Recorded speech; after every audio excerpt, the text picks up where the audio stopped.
Hi everyone, welcome back to the channel. Hope you're having a wonderful day. So this video we are going to be talking about three things that you never want to do when you're at a fitting. Okay, so we've got three different things that you should not do, and they're kind of in different categories. Obviously I could come up probably with 100 different things you shouldn't do or should do during a fitting, but these are three that I think hit different areas, but are all things you want to be aware of in the back of your mind at least when you're in a fitting, so that you don't kind of fall into these traps, let's call them, and possibly impact your fitting in a negative way or impact the results you get from your fitting, the new golf clubs you get, in a negative way. Okay, so first thing you should never do, and admittedly, I'm guilty of this myself. I notice myself doing it sometimes, and I notice a lot of people fall into this trap. So I'm just going to show you what it looks like. But I've got my launch monitor up and running. I've got GC Quad, and I've just got the ball flight up on the screen on the projector.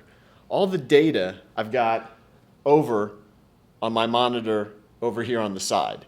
So just ball flight here, but all the club head speed, ball speed, distance, all that stuff is over here on the side. Now, different fitters, different fitting companies, they're going to have different layouts how they do this. But most of the time, I think, or a lot of the time, the data is going to be somewhere else. They're not necessarily going to show you all the data right off the bat on the big screen. They're going to put that somewhere else. It's on the side, it's maybe in the back, something like that. But this is what you never want to have happen when you're in a fitting and you're hitting balls on the monitor.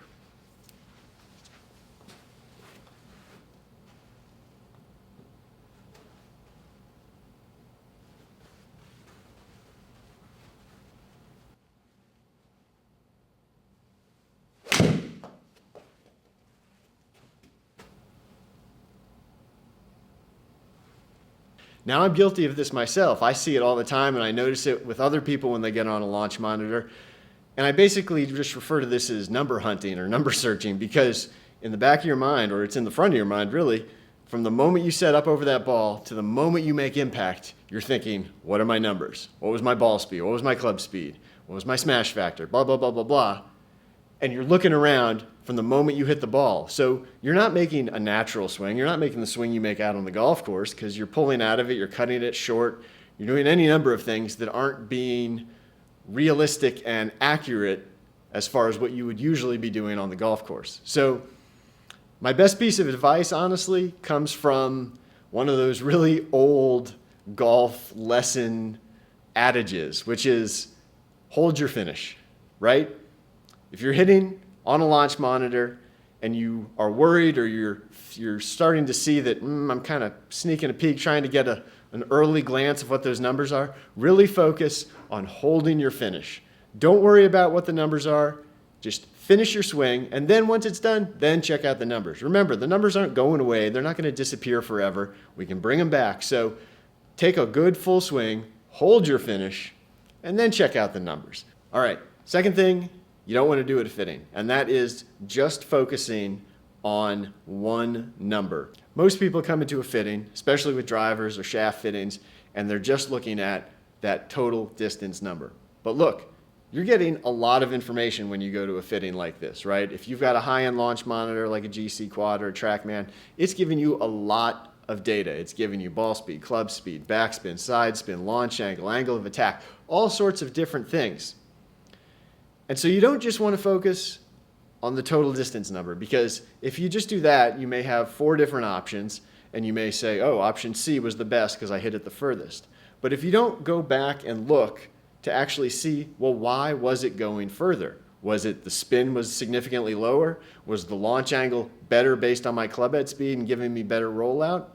If you don't do that, you're really selling yourself short, because you can take that information and you can apply it across your entire game to understand how to get more out of your equipment. So very simply, don't just say, oh, option C is the best because I hit it the furthest.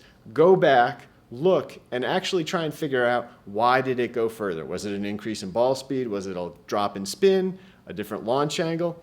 Any number of different things, because again, if you have that information, then you can both apply it to other clubs in your bag, but you can also take it and apply it to whatever club you're trying to be fit for and say, well, this combination gave me these results, what if we, take the shaft and make the weight more similar to this, or loft down the head to make it similar to this?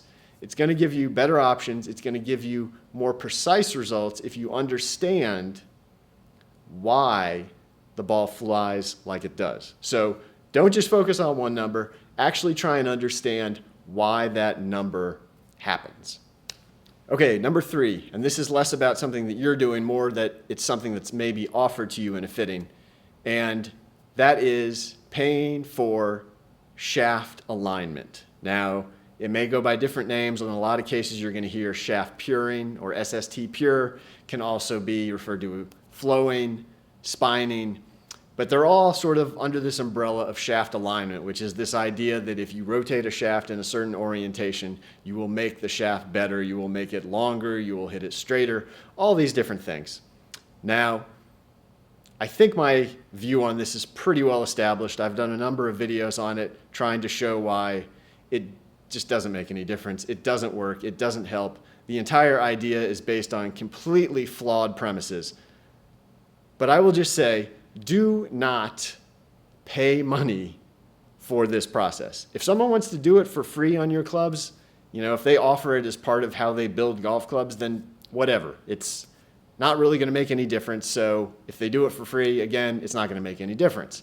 But if you're asked to pay $20, $25, $30 a club to have your golf shafts aligned in some way, that is a hard pass in my book every day of the week. If somebody's offering that to you, they are not trying to help your golf game, in my opinion. They are just trying to help their bottom line. If it's offered, if you're having to pay money for it, never, ever, ever do it. All right, there you go. That's 3 things to never do at a fitting. Don't be a number hunter, looking around trying to figure out what you did the moment you hit the ball. Make a good full swing, hold that finish. 2, don't just focus on that final total distance number. Actually try and understand why that number looks the way it does. And 3rd, if you're offered any sort of shaft alignment, shaft puring, shaft flowing, any of it, no thank you. Hey, if you enjoyed this video, make sure you go down below, like, comment, subscribe, hit the bell icon so you'll be alerted when I post new videos. Also, remember, check out my other channel. If you don't know it, it's Mobile Club Maker Golf, where I talk about golf club repair and golf club building. And we will see you next time. Take care.